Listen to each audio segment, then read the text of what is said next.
오늘 하나님께서 우리에게 주신 말씀은 로마서 3장 23절에서 26절 말씀입니다. 모든 사람이 죄를 범하였음에 하나님의 영광에 이르지 못하더니 그리스도 예수 안에 있는 속량으로 말미암아 하나님의 은혜로 값없이 의롭다 하심을 얻은 자 되었느니라. 이 예수를 하나님이 그의 피로써 믿음으로 말미암는 화목제물로 세우셨으니 이는 하나님께서 길이 참으시는 중에 전에 지은 죄를 간과하심으로 자기의 의로우심을 나타내려 하심이니 곧 이때에 자기의 의로우심을 나타내사 자기도 의로우시며 또한 예수 믿는 자를 의롭다 하려 하심이니라. 아멘.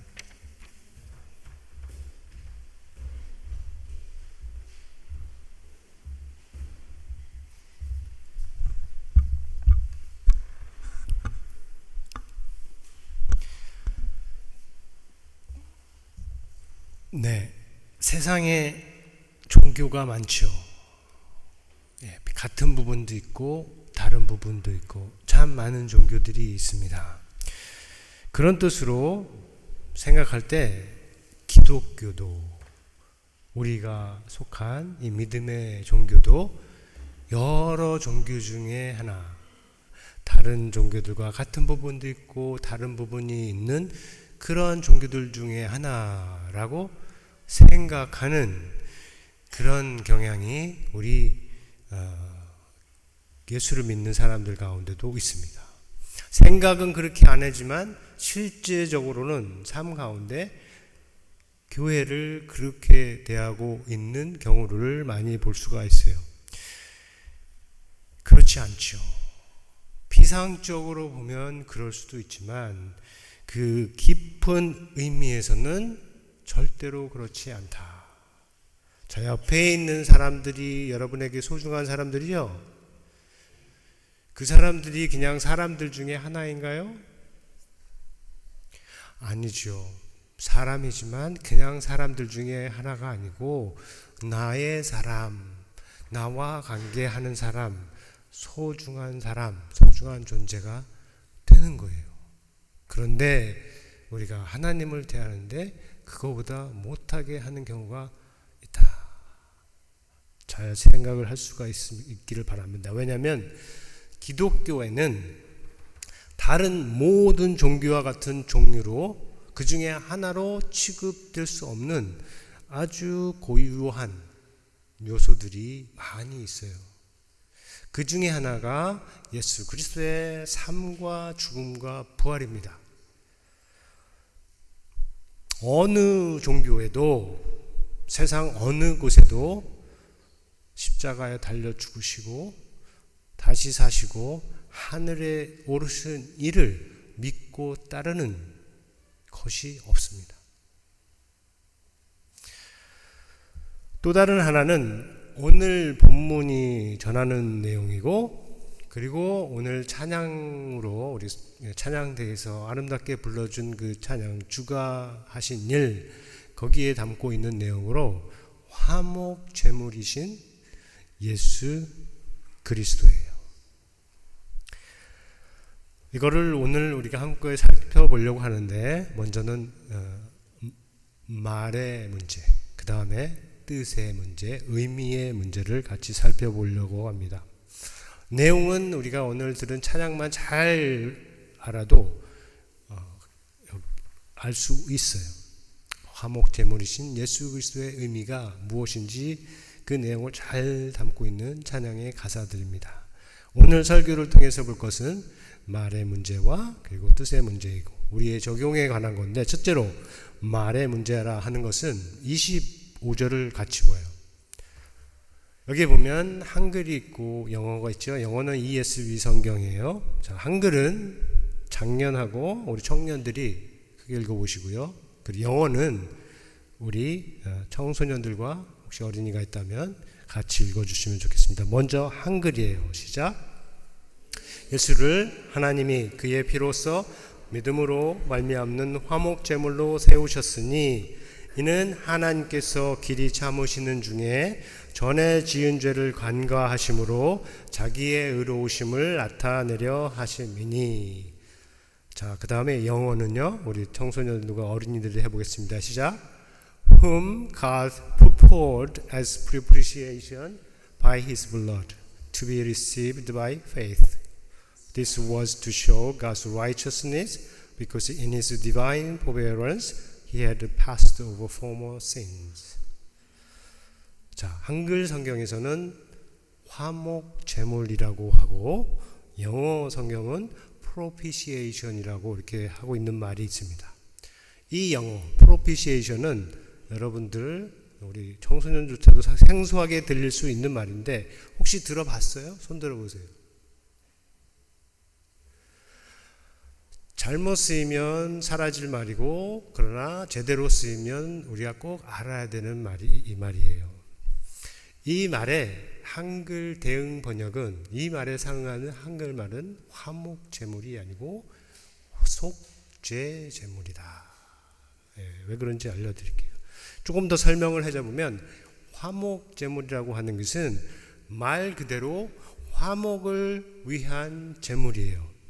그런데 화목제라고 하는 것은 모세의 율법에 따르면 하나님과의 관계 회복을 위해서 드리는 제사가 아니라 하나님과 화목한 상태에서 드리는 제사예요. 하나님께 감사할 일이 있거나 하나님께 서원한 일이 있거나 또 하나님께 사랑을 표현하고자 할 때 드리는 제사, 제물이에요. 그리고 제물의 일부는 바쳐진 제물의 일부는 제사장에게 주고 나머지는 가족과 이웃들과 함께 나누어 먹는 기쁨의 감사의 제사라. 반면에 속죄제라고 하는 것은 누군가 죄를 범했을 때 혹은 죄를 깨달았을 때 그 죄를 속하기 위해서 바치는 제사와 제물이다. 자, 화목제물이 그렇고 속죄제물이 그렇다 하면 오늘 본문에 맞는 것이 어떤 것이 더 잘 맞을까 여러분이 이제 판단을 할 수가 있습니다. 어떤 것이 맞습니까? 화목제물, 속죄제물. 문맥적으로 보면 속죄제물이 맞지요. 왜냐하면 여기서 말하고 있는 내용의 주제는 죄이기 때문에 그랬어요.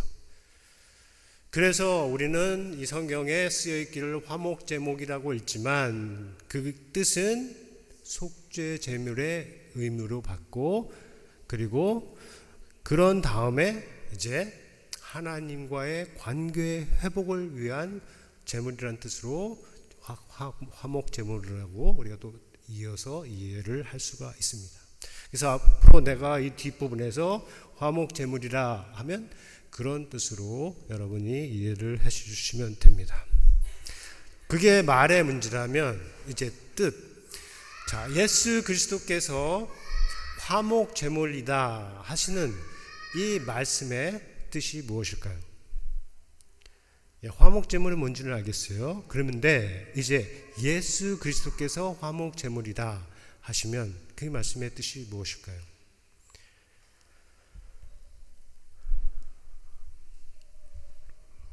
속죄 제물이 죄를 속하기 위해서 바치는 제물이라고 했죠. 그렇다면 그것에 따라서 예수님도 죄를 속하기 위해서 혹은 하나님의 진노를 달래기 위해서 인간이 바친 제물이냐 하는 것이요. 그렇습니까? 그렇지 않지요. 그렇게 이해를 하면 화목제물이신 예수 그리스도를 그렇게 이해를 하면 율법을 완성하기 위해 오신 그 예수님을 완성되어야 할 율법의 눈으로 바라보는 것이고 그리고 더 나아가서는 이방 종교의 제사 방식에 가까워지는 것입니다. 오늘날 많은 사람들이 심지어 그리스도인들조차도 화목제물이신 예수 그리스도를 이렇게 이해를 해서 오해하는 경우가 많이 있어요. 여러분은 이 부분에 있어서 오늘 말씀을 잘 들어서 그렇지 않기를 바랍니다. 자, 예수님이 오실 때까지 있었던 세상의 많은 종교들에서 속죄제물이 있어요. 거기도 제사가 있었어요. 그런데 거기서 말하는 속죄제물이란 무엇이냐면 재앙이나 재난 앞에서 신을 달래기 위해서 인간이 바치는 제물이에요. 가령 농사가 안 돼요. 고기가 잡히지가 않아요. 전쟁에서 패합니다. 가뭄이나 지진 같은 재난이 있어요. 뭘 해도 안 됩니다. 그러면 이것을 신이 진노한 것의 표현으로 이해를 하고 그 신을 달래기 위해서 제물을 바치는 것이요. 한국 땅에 많이 있었던 굿판, 그것이 그래요. 노여워한 신을 달래기 위해서 제물을 바치는 것입니다. 동물이나 음식이나 술이나 처녀나 소년이나 아기를 바치는 거죠. 요즘에는 돈을 갖다 바치라고 하는 것입니다. 본문에서 말하는 화목 제물은 그런 것이 아니에요. 다음에 6가지를 제가 전하고 싶은데 하나씩 잘 따라올 수 있기를 바랍니다. 앞에서 말한 것과 무엇이 다른지 보세요. 첫째로, 예수 그리스도를 화목 제물로 세우신 하나님, 그 하나님은 아무 것에나 분노하거나 이유 없이 화를 내는 그런 신이 아니에요. 그는 죄와 악에 대해서 진노하시고, 진노하실 때도 왜 진노하시는지 그 이유를 분명하게 주십니다. 둘째로, 죄와 악을 미워하시는 하나님의 진노는 사람이 제물을 바친다고 사라지는 것이 아닙니다. 먼저 그 진노의 원인이 되는 죄가 사라져야 합니다. 마음이 담기지 않은 제사, 마음이 담기지 않은 제물, 하나님에게는 아무 의미가 없고 오히려 싫어하신다. 먼저 상한 심령, 상하고 통회하는 마음을 찾으시는 하나님이시다. 셋째로, 성경의 속죄자라고 하는 것은 하나님의 화를, 하나님의 분노를, 하나님의 진노를 달래는 것이 아니라 하나님이 창조하신 좋은 세상, 그리고 그의 백성을 더럽게 하는, 멸망케 하는, 죄를 사라지게 하는 방편으로 세워주신 것이다. 하나님께서 세상을 정말로 살만한 곳으로 지키기 위해서 세워주신 것이다 하는 것입니다. 넷째로, 화목 제물이신 예수 그리스도는 인간이 바친 제물이 아니다. 본문이 가리키듯이 하나님이 세상에 주신 거예요. 모든 사람이 죄를 범해서 하나님의 영광에 이르지 못할 때 세상을 구원하시기 위해서 하나님께서 세상에 주신 선물이다.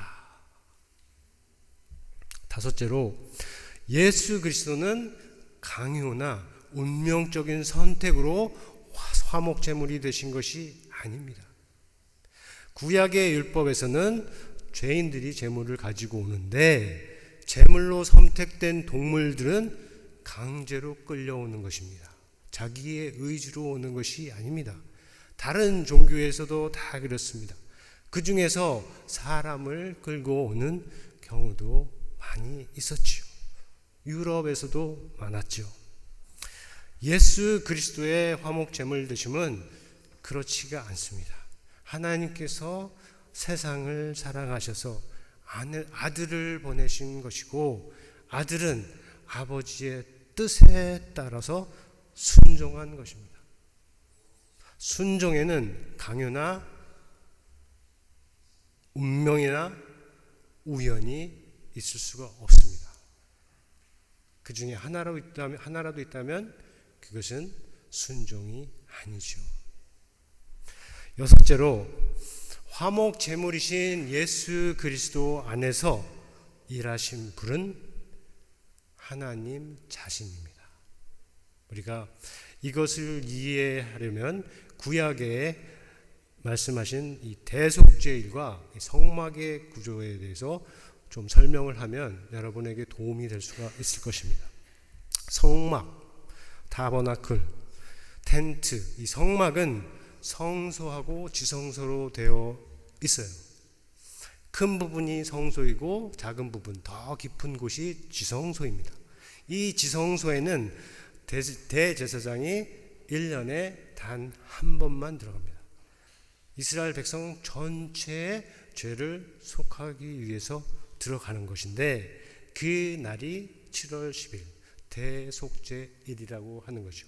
지금도 유대인들이 지키고 있는 욤키푸르라고도 하는 날이죠. 이 지성소 안에는 하나님의 말씀을 담은 법궤가 있어요. 그리고 그 법궤를 덮고 있는 뚜껑 같은 것이 있습니다. 그 덮개를 속죄소라고 부르는 거예요. 카포레트. 자, 그 모양은 그림으로 보면 이렇게 되어 있어요. 속죄소는 순금으로 되어 있어요. 밑에는 나무로 되어 있고 금을 씌운 거지만 이 속죄소는 완전히 순금으로 되어 있고 두 그룹의 형상이 서로 마주하고 있습니다. 이곳 속죄소가 바로 하나님께서 이스라엘을 만나시고 이스라엘에게 말씀하시는 곳이요, 대제사장이 이스라엘의 죄를 속하기 위해서 염소의 피를 뿌리는 곳이고, 그리고 하나님께서 죄를 덮으시고 없이 하시는 곳이다. 그래서 영어로는 mercy seat라고 말을 해요. 자비의 자리라는 것이요, 하나님께서 이전의 죄를 보시지 않는 그 은혜를 베푸는 자리다 하는 것이죠. 어려운 말로 옛날 성경에서는 시은소라고도 했습니다. 속죄소가 바로 그런 곳이에요. 자, 그렇다면 이 속죄소가 화목 제물이신 예수 그리스도와 무슨 상관이 있을까요? 어떻게 연결되는 것일까요? 이걸 언어적으로 이미지로 설명을 한번 볼 수 있는데, 우리말 성경에는 속죄소, 지금 제가 말한 이 속죄소라고 하는 말이 딱 한 번 나옵니다. 히브리서 9장 5절이에요. 성막의 구조를 말할 때 속죄소를 한 번을 언급을 해요. 그런데 원어로 보면 2번 나와요. 또 한 곳이 있는 거예요. 바로 오늘 본문이 되고 있는 로마서 3장 25절, 아까 우리가 함께 읽은 로마서 3장 25절, 거기에 화목 제물이 속죄소와 원어로는 같다 하는 것이에요. 그래서 히브리서에서는 그 말을 속죄소로 번역을 하고, 그리고 로마에서는 화목 제물로 번역하고 있다. 둘이 말은 다르지만 원어로 통하고, 그리고 우리한테는 속죄라는 의미로 통해요. 한 곳은 속죄소, 다른 곳은 속죄 제물이다 하는 것이요. 그래서 하나는 속죄 방편, 다른 하나는 속죄 장소, 그리고 속죄하시는 이는 하나님 자신이다. 하나님이 주시고 그의 뜻에 순종하신 하나님의 아들 예수 그리스도의 피로 하신 거예요. 누가요? 하나님 자신이. 사람의 손으로 만든 이 속죄소가 아니라 그것이 본을 따른 하늘의 속죄소에서 하신 것입니다. 이스라엘의 죄만 아니라 온 세상의 죄를 위해서 하신 것이고, 그 중에 우리의 죄도 포함되어 있다. 자, 끝으로 하나님의 진노에 대해서 생각을 해보겠습니다. 현대 일부 지역에서는, 또 일부 사람들 가운데는 이 하나님의 진노에 대해서 듣는 것을 어려워하거나 싫어하거나 피하려 하는 어떤 감수성, 문화적 감수성이 있어요. 하나님이 사랑의 하나님인데 왜 화를 내시냐 하는가 묻기도 하고, 학자들 중에는 하나님의 진노를 달랜다고 하는 생각 자체가 기독교적이지 않고 이기적이다라고 생각하는 사람들도 있어요. 하지만 죄와 그에 대한 하나님의 진노를 빼고 성경의 율법과 복음을 제대로 이해할 수가 없지요. 그것을 빼면 성경의 전부를 빼가는 것이라고 이해할 정도로, 생각할 수 있을 정도로 하나님의 진노, 그것의 원인된 죄는 중요한 주제들입니다. 그래서 우리가 잘 생각을 해야 돼요. 어떤 분노도, 모든 분노가 다 싫다, 화를 내는 것이 다 싫다고 해서 이 하나님의 의로운 진노까지 거부하면 어떻게 될까요? 세상에서 분노가 사라지는 것이 아니라 불의하고 파괴적인 분노, 아주 사소한 것들에도 터져버리는 분노가 새롭게 나타나는 것입니다. 이거는 사회적으로도 설명을 할 수 있어요. 하나님을 믿던 사람들이 많았던 세대, 그때와 하나님을 믿지 않는 사람들이 많은 세대, 어디에 더 화가 많을까요? 사람들 중에 오른쪽이 더 많이 많습니다. 하나님을 믿고 하나님의 진노를 인정하던 그 시대보다 하나님을 믿지 않고 하나님의 진노를 싫어하는 그 시대에 인간의 속에 화가, 분노가 사람들 중에 더 많이 일어나는 거예요. 그렇기 때문에 우리가 하나님의 진노에 대해서 성경적인 이해를 잘 갖고 있는 것이 중요합니다. 사람이 죄를 범하고 악을 행하면 하나님의 진노가 나타나는 것이 당연하죠. 죄가 악을 낳고 악이 죄를 낳고 또 죄와 악이 세상을 더럽히고 세상을 살기에 어려운 곳으로 만들기 때문입니다. 성경에서 말하는 죄라는 것은 다름이 아니라 사람을 하나님과 분리시키고 사람을 하나님과 원수가 되게 하는 모든 것이에요.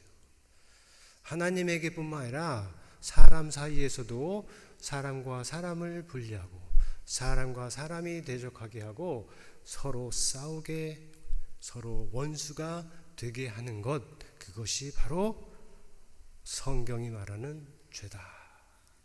그리고 그 죄에 대해서 하나님이 진노하시는 것 당연하다.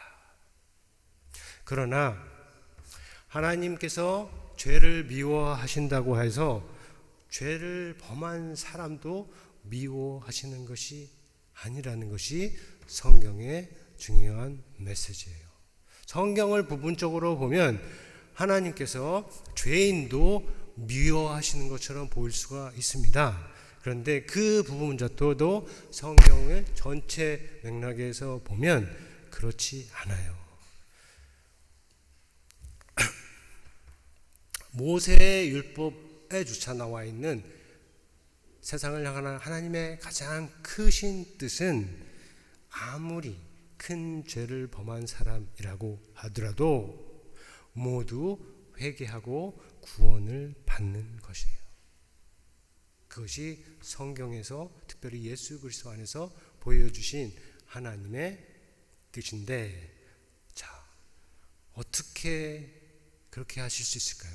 하나님은 어떻게 거룩하신 분인데 죄를 미워하시면서 죄인을 사랑하실 수 있을까요? 답은 예수 그리스도입니다. 우리가 찬양할 때 부른 그 존귀하시니, 찬양받기에 합당하시니 그의 이름 예수 그리스도입니다. 하나님이 그의 피로 인하여 화목 제물로 세우시니 누구요? 예수 그리스도. 그는 나의 죄만이 아니고 또 우리의 죄만도 아니고 온 세상의 죄를 위하여 화목제물 곧 속죄 제물이 되셨습니다. 그러므로 이제 그리스도 예수 안에 있는 자에게는 결코 정죄함이 없는 것입니다. 그런즉 누구든지 그리스도 안에 있으면 새로운 피조물인 것입니다. 그러므로 우리가 그리스도를 사랑하고 그를 보내신 하나님 아버지께 감사하고 그 안에서 역사하신 성령을 기뻐한, 그를 기쁘게 따르는 저와 여러분, 우리 교회가 되기를 예수님의 이름으로 축원합니다. 함께 들은 말씀 생각하면서 기도하겠습니다. 거듭의